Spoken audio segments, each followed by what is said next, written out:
लोग मदद करने के लिए हर लोगों के सुख दुख में आर्थिक और मतलब जो जैसे होता गया हमने उनका प्रयास किया, संभव मदद की हमने। इससे पहले अगर हम बात करें विकास को लेके, तो आप कैसे मानते हैं आप जीते हैं? क्या पिछला प्रत्याशी था सभासद का, क्या उसने कोई काम नहीं करा? अगर उसने काम करो तो आप कैसे मानते हैं कि आप जीत जाएंगे? हमारे वार्ड में आवास बटे हैं और जो भी योजना है बगैर पैसे के लेन देन से कुछ नहीं हुआ है। लेकिन अब भी करना चाहते हैं कि आने वाली 11 तारीख को आप उगते हुए सूरज पे मोहर लगा के हमको भारी मतों से विजयी बनाएं। बी समाचार, जुनून सच दिखाने का। आप देख रहे हैं बी समाचार। हम मौजूद हैं हैदरगढ़ नगर पंचायत के वार्ड नंबर 5 में। हमारे साथ है वार्ड नंबर 5 से निर्दलीय सभासद प्रत्याशी। हम इनसे बात करेंगे, चर्चा करेंगे, इनसे जानने का प्रयास करेंगे कि क्या चुनाव इन्होंने पहले भी लड़ा है या पहली बार चुनाव लड़ रहे हैं। यदि पहले लड़ा है तो चुनाव लड़ा कैसे इन्होंने, और इस बार यदि पहली बार लड़ रहे हैं तो चुनाव लड़ेंगे कैसे, कि कार्य क्या होंगे, कैसे किस नीति से चुनाव लड़ेंगे। क्योंकि आज प्रचार का आखिरी दिन है, आज के बाद प्रचार होना नहीं है। 11 तारीख को मतदान होना है, 13 तारीख को उसका रिजल्ट आना है। हम सीधे उनसे बात करते हैं। स्वागत है भाई साहब जी। हम सबसे पहले आप मीडिया बंधुओं का हृदय की गहराई से स्वागत करते हैं। और हमने 2017 में पहला इलेक्शन लड़ा था, जिसमें हमने क्या कहते हैं, हम दूसरे नंबर पे आए थे। और उसके बाद लगातार हम लोगों के हित में काम करते चले आए। हम कुछ ना होने के बावजूद भी हमने लोगों के साथ लोगों को प्रयास किया। हमने मदद करने के लिए हर लोगों के सुख दुख में आर्थिक और मतलब जो जैसे होता गया हमने उनका प्रयास किया, संभव मदद की हमने। इससे पहले आप मतलब सभासदी का चुनाव लड़ चुके हैं? हम इससे पहले 2017 में हमने सभासदी का चुनाव लड़ा था। तो हम क्या कहते हैं, ये था कि वो हमारा पहली बार था, तब भी हम दूसरे नंबर पे आए थे। उसके बाद हमें लगा कि जनता हमें चुनना चाहती है, क्योंकि हमने जिस हिसाब से पहली बार इलेक्शन लड़ा था मैं नया था। लेकिन उसके बाद मैं दूसरे नंबर पे आने के बाद हम लगातार जनता के बीच में बने थे। हमें ये लगा कि जनता हमें चुनना चाह रही है, एक बार इसी पे फोकस करते हैं 5 साल। फिर 5 साल हमने 2017 से लेके अभी तक हम लगातार जनता के बीच में बने आए हैं। लोगों के जो काम होते हैं हम उनका काम पूरा संभवतः प्रयास करते हैं कराने का। और ऐसा नहीं है कि हमने कोई काम प्रयास किया और ना हुआ हो, हमने जितने लोगों को काम कराया सबका हुआ है। और इसी वजह से आज जनता हमको चुन रही है। इस बार आप निर्दलीय प्रत्याशी हैं, क्या पार्टी से किसी ने प्रयास नहीं करा टिकट लेने का? पार्टी से हमने प्रयास किया था। हमारे यहाँ क्या कहते हैं, पार्टी से कई लोगों ने मांगा था टिकट, और इसी कारण पार्टी ने ये सोचा कि सिंबल इसी कर देते हैं, क्योंकि कई लोग मांग रहे थे। तो पार्टी ने सोचा कि सब अपने ही हैं, तो पार्टी ने कहा कि सिंबल सीज कर देते हैं। जो जीत के आएगा वो भाजपा का होगा। जितने प्रत्याशी थे उसमें जो जीत के आएगा वो भाजपा का होगा। तो सबसे बड़ी बात अगर हम बात करें विकास को लेके, तो आप कैसे मानते हैं आप जीते हैं? क्या पिछला प्रत्याशी था सभासद का, क्या उसने कोई काम नहीं करा? अगर उसने काम करो तो आप कैसे मानते हैं कि आप जीत जाएंगे? जी, हम ये किसी के ऊपर आरोप नहीं लगाना चाहते कि किसी ने कोई काम नहीं किया है। आप इस चीज को अभी वार्ड में आप निकलेंगे तो आप खुद सर्वे कर लेंगे हमारे वार्ड में नाली की स्थिति क्या है और क्या साफ सफाई की स्थिति क्या है, आप खुद देख के बता देंगे। कूड़ा पड़ा रहता है, कोई वहाँ पे साफ सफाई की व्यवस्था नहीं है, ना कोई डस्टबिन है, ना कोई आता है जल्दी जमादार। लोग कहते रहते हैं कि भैया वो नाली साफ करवा दीजिए। जमादार लोग अपने मन का करते हैं। तो अब उनसे बात किया जाए तो वो कहते हैं कि सभासद ने मना कर रखा है, इधर आने के लिए हम इधर आ नहीं सकते हैं, जो सभासद कहेंगे वो किया जाएगा।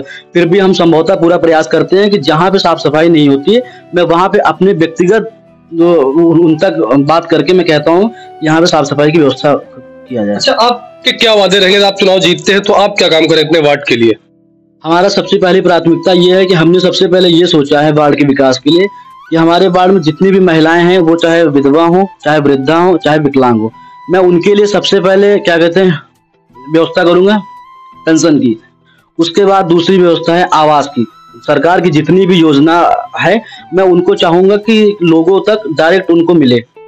वो सारी योजना, सरकार की कोई भी योजना, सरकार हर योजना दे रही, लोगों तक जन जन तक पहुंच रही है। लेकिन फिर भी कुछ ऐसे लोग हैं जो अभी उन योजनाओं से बहुत दूर हैं, क्योंकि उनका ये सिस्टम है कि आप फ्री में कोई योजना मिल नहीं रही है। जो मेन बीच में प्रतिनिधि हैं उनका सबसे बड़ा डिमांड है पैसे की। तो क्या आपका वार्ड भ्रष्टाचार की भेंट चढ़ गया क्या? आप ये खुद देख लें, हमारे वार्ड में आवास बटे हैं और जो भी योजना है बगैर पैसे के लेन देन से कुछ नहीं हुआ है। लेकिन अब गरीब आदमी क्या करे, वो सोचता है कि 2.5 लाख रुपए मिल रहा है तो 10,000 5,000 दे ही देते हैं। बहुत बड़ी समस्या है कहीं ना कहीं। जो सरकारें हैं वो इस पर प्रतिबंध लगा रही है, घूस पे प्रतिबंध लगा रही है कि बीच का जो मामला है वो हट जाए, लेकिन अभी भी हटने का नाम ये हटने का नाम क्यों नहीं ले रहे? क्योंकि सबसे बड़ी बात है कि जो गवर्नमेंट जो योजना दे रही है वो पहली बात तो कोई उन तक ले नहीं जाना चाहता है, और आदमी अपने फायदे के लिए सोचता है कि 10-20 हजार के चक्कर में अपना नुकसान क्यों करें, जहाँ इतना हो रहा है देखे और हम इस योजना को पा सकें, इसलिए लोग उसका विरोध नहीं करते। अच्छा, सबसे बड़ी बात आपने ऐसे बहुत सारे काम करे बिना सभासद रहे, तो लोग कहीं ना कहीं आपसे जुड़े भी होंगे, तो आप लोगों से अपील क्या करना चाहेंगे? हम लोगों से ये अपील करना चाहते हैं कि आने वाली 11 तारीख को आप उगते हुए सूरज पे मोहर लगा के हमको भारी मतों से विजयी बनाएं, और आप ये सोच लिए कि अगर आपने हमको चुना है तो ये सभासद हम नहीं कहलाएंगे, ये सभासद आप होंगे हमारे वार्ड के। हम जो निर्णय हमारा होगा वही आपका भी होगा निर्णय, और जो आपका निर्णय होगा वो सर्वमान्य होगा। ऐसा तो ना हो कि जीतने के बाद आप भी जैसे सब सभासद थे वैसे ही हो जाए? देखिए, ये तो कोई ये हम अपने मुंह से अपनी बड़ाई नहीं करना चाहते हैं। अगर ऐसा कोई करता भी है तो सिर्फ 5 साल के लिए ना, 5 साल के बाद तो अगर हम अच्छा नहीं करेंगे तो 5 साल के बाद हमको भी बाहर निकाल दिया जाएगा। भाई, जनता एक ही बार तो चुनेगी, एक ही बार देखेगी। चलिए हम इनको देखते हैं कि 5 साल इनको हमने सभासद बनाया तो ये क्या करते हैं, उसके बाद तो जनता हमको देखेगी ना कि हमने 5 साल क्या विकास किया है और लोगों के साथ हमने क्या किया है। तो मतलब आप कहें कि आप जो चुनाव लड़ेंगे उसमें आप कदापि जो भ्रष्टाचार हुआ उसको आप दूर करेंगे, और वैसा आप नहीं करेंगे जैसा लोगों ने करा है। जी बिल्कुल। तो उगता हुआ सूरज निशान है आपका, तो क्या इस बार सूरज उगेगा, आप एकदम कह सकते हैं आप? जी बिल्कुल, हम ये कहते हैं 99% ऐसा है, क्योंकि जनता हमारे साथ है बिल्कुल, और जनता खुद चाह रही है, वो देख रही है कि हम पिछले 8 सालों से लगातार फील्ड में काम कर रहे हैं। जिनकी जो मदद होती है वो हम पूरा प्रयास करते हैं, और उनकी मदद संभवतः पूरी तरह से होती है, और हम पूरा प्रयास करते हैं कि ये मदद इनकी हो जाए। अपना प्रतिद्वंदी किसे मानते हैं आप? कौन है आपके विपक्ष में? किससे लड़ाई है आपकी? लड़ाई देखिए है, सब प्रत्याशी हैं। हम किसी को कमजोर नहीं मानते हैं, क्योंकि जब तक परिणाम नहीं आ जाता तब तक किसी को कमजोर नहीं माना जाता। लेकिन आप जीते हैं। हम ये कहते हैं कि हम नहीं जीते, ये हमारे वार्ड की जनता जीती, क्योंकि हम तो कुछ नहीं है, जो हम हैं वार्ड की जनता से हैं, और जो वार्ड की जनता स्वीकार करेगी वो हमको मानना पड़ेगा। हमारे साथ थे वार्ड नंबर 5 हैदरगढ़ से सभासद, हमने इनसे बातचीत करी, हमने इनसे बहुत कुछ जाना, बहुत कुछ जानने का प्रयास करा। अब आपकी बारी, नवयुवक है, आखिर कैसा काम करेंगे? क्या इन्होंने जो कहा है वो वादा पूरा करेंगे? कमेंट के माध्यम जरूर बताइएगा। फिर मिलते हैं किसी आपको अन्य वीडियो में, तब तक के लिए जय हिंद।